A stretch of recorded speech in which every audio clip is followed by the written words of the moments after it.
offer a number of you already know. We've already done a lot of work together with local law enforcement. But I'm a civilian employee with the prosecutor's office. I coordinate the community justice program. I'm kind of like I guess a resource guy. You know, I kind of look at myself as a resource person with programs, with trying to fill in certain needs, whether it's funding or try to find resources.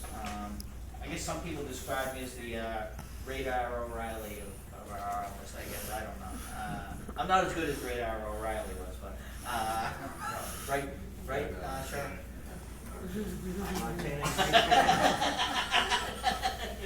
But I just wanted to say thank you for inviting me here, and I'm glad to be a part of this. And I'd like to see how I might be able to help out, you know. And really, I'm going to take my cues from the experts right over here as far as how I can offer my assistance out, you know, through our office. How I can offer my assistance. So, and I know you wanted me to bring some information about like victim witness. We have a victim witness advocacy unit. I'm going to leave it with you to distribute. And we have. I'll actually put it back in the bag for you, but. That's all right. I'll get it. But I have that for you. And if you ever want someone maybe to come out and talk to the group about the services that they offer. I do want to mention a couple of things that we're doing that I'm involved, but I work very, very closely with the Juvenile Justice Commission, the Gang Management Unit, as well as the Restorative Justice Unit. And Juvenile Justice Commission, as some of us know, they work with all the juveniles who, well, some are actually older than juveniles now, but they work with all the juveniles who are in lockup throughout the state, and but they have programs on the outside, so they're spending a lot of time in Cumberland County trying to help out, and I appreciate their help a lot. And we're trying a couple different programs in a couple different schools this year, ongoing programs, cognitive behavioral type thing programs with some of the kids in some of the areas. And we can only do our little part, but we're trying, you know. But one of my biggest jobs is to support the local law enforcement in their efforts and whatever I can do. So that's my key reason for being here.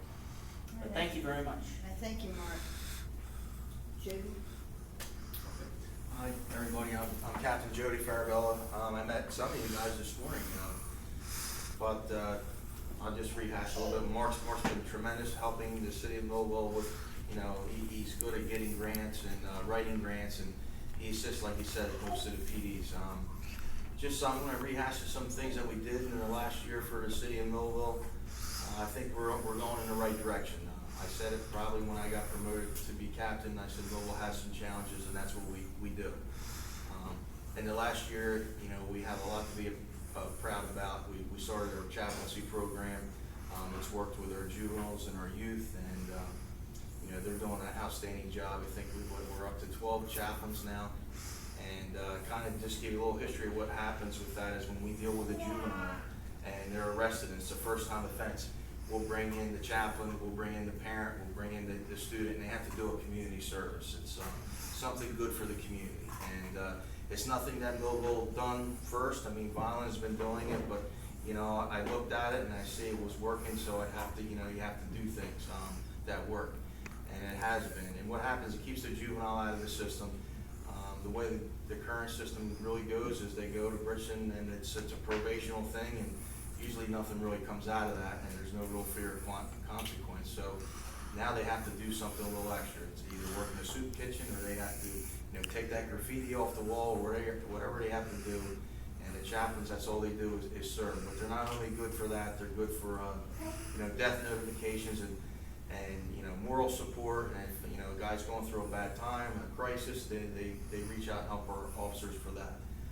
Another good thing, I'm proud to say we got a Facebook page now. Unfortunately, you know, the way the media is, They may come in, they wanna see what's going on, they hear something about a shooting, and that's what they wanna hear, and that's what they're gonna print. Unfortunately, in a day, you got maybe one bad thing and you got 5 good things, so, we're able to project what Millville's doing. We do, the 5K run, with Chris Reeves, one of our fallen officers, and the money that raises, it goes to 5 kids in high school, and, when they go to college for scholarships. That's great stuff. We help the elderly, Thanksgiving, all the great things that Millville does and never gets recognized. Now we put it out there on the Facebook page so you guys can see a little bit more that we do. Some futuristic things we're gonna be doing is tip 411. The county prosecutor has actually paid for that, and that's gonna be a nice tool for us. I mean, the way kids now like to text, and, we can get live information, tips, stuff about drugs, it's another way. Millville, we have a Facebook page that you can submit a crime tip, that's out there. We have a Crime Stoppers line, you can call, you can be anonymous. There's a lot of ways you can communicate with the police. I know I'm gonna forget a lot. We're doing a mentor program. I started this year, a second school resource officer, Rick Cott.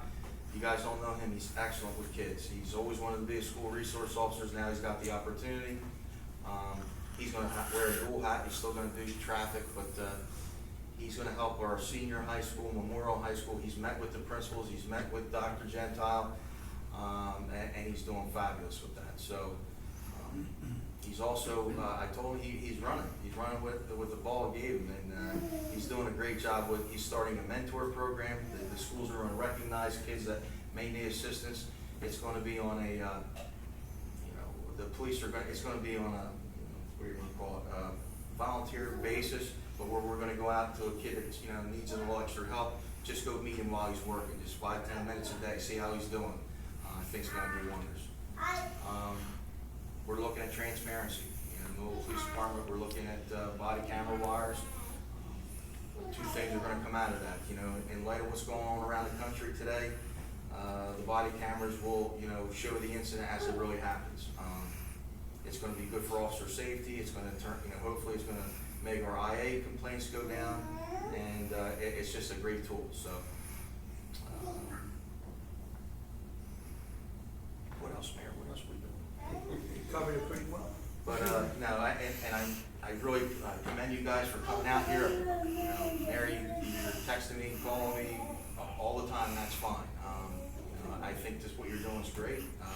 It's collaboration. We're working together. I met with Take Back Millville. Had a great conversation this morning. We're going to get through this. We're going to, Millville's, like I said, it's got challenges, and we're working together. We're going to get more officers. That's my goal. I'm not going to stop. So you guys are all here to do the same thing. So thank you for allowing me to speak. Mayor Zambiaco? Well, as Jody said, with the police department, we're moving forward. As you know, September 1st, we're gonna have a chief, captain, lieutenant who just left, and a sergeant. Some of the battles that people don't know that Jody's facing today is our report system. Is that we're getting so many investigations that we don't have enough time for our supervisors to go back and reread them. Just go over them again, so that we can continue a proper procedure for report writing. We had a good half hour, 45-minute talk about it today. Manpower is a big issue. The last meeting I don't know if it was the last one, the one before, we could use about 20 people.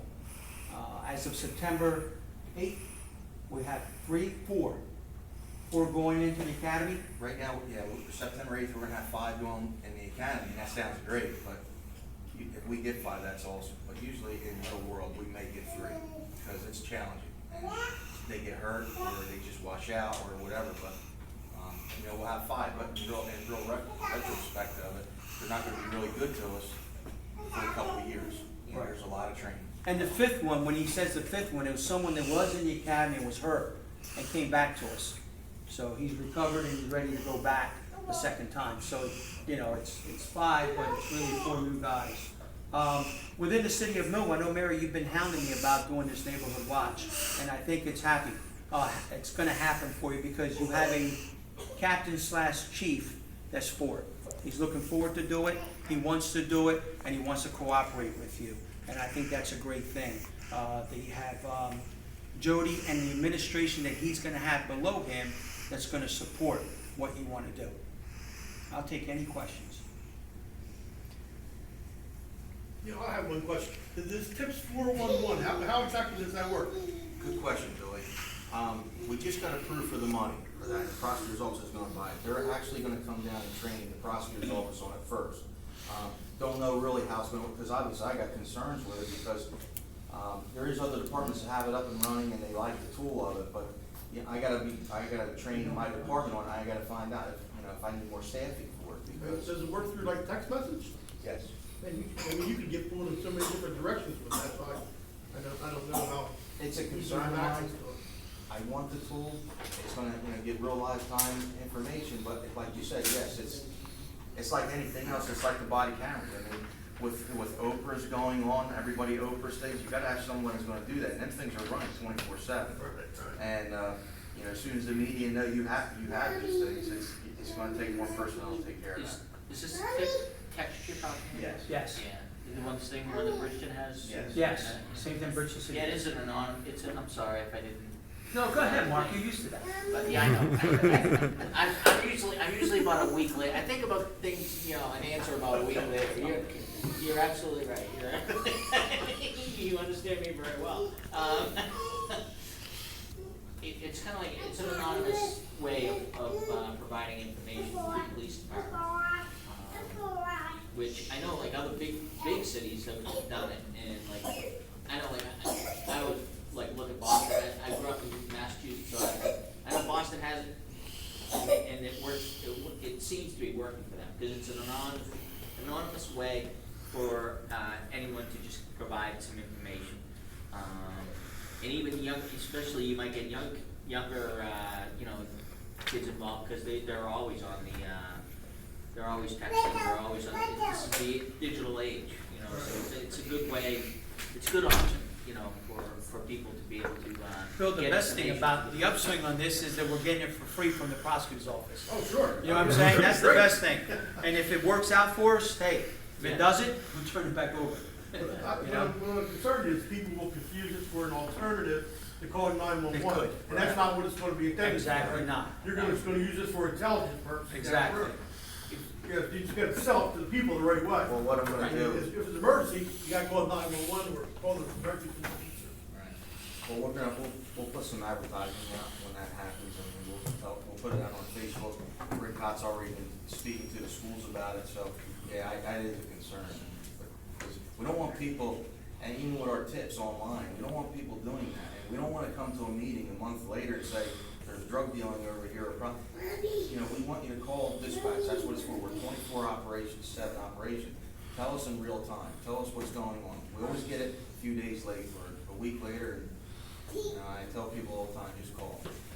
Bill, what you're saying, speaking to Bridgeton and Chief Gamari, they've had some good calls, good tips, and they've had some bad tips, so it's gonna happen. You're gonna sort it out, right? Yeah. Do you have a timeline for when that's gonna be up and running, tips? Well, I just got the approval that prosecutor's office is gonna purchase the system, so, you know, I don't wanna lie to you, I would say within the next 3 months. Oh, okay. So we're gonna have a meeting with her next week, Jody and I, so maybe that's something we'll ask her to see if we can get a timetable on Great, yeah, that's when we're quicker gonna than I get thought that. you were gonna say. You know, if I may, Mayor, you know, some of the things, security, I do a little bit of security for the school system also. And it's so important, especially putting the police officers in the school. Officer Taylor does a tremendous job at Lakeside, the elementary. I mean, the children come up, they hug her, they're open with her, and it's great to hear that Cott is going to also come into that. I'm a firm believer, as you folks know, working with youth and children is so important. And I see the direction the mayor's going in and the police department's going in along with the prosecutor. I know Mark quite a while. I know all you people for many, many years. So I think tying everything together, making that commitment is so important, and I see that happening. I want to commend all you folks for doing that. Thank you. Right direction, anything we can do. Well, thank you.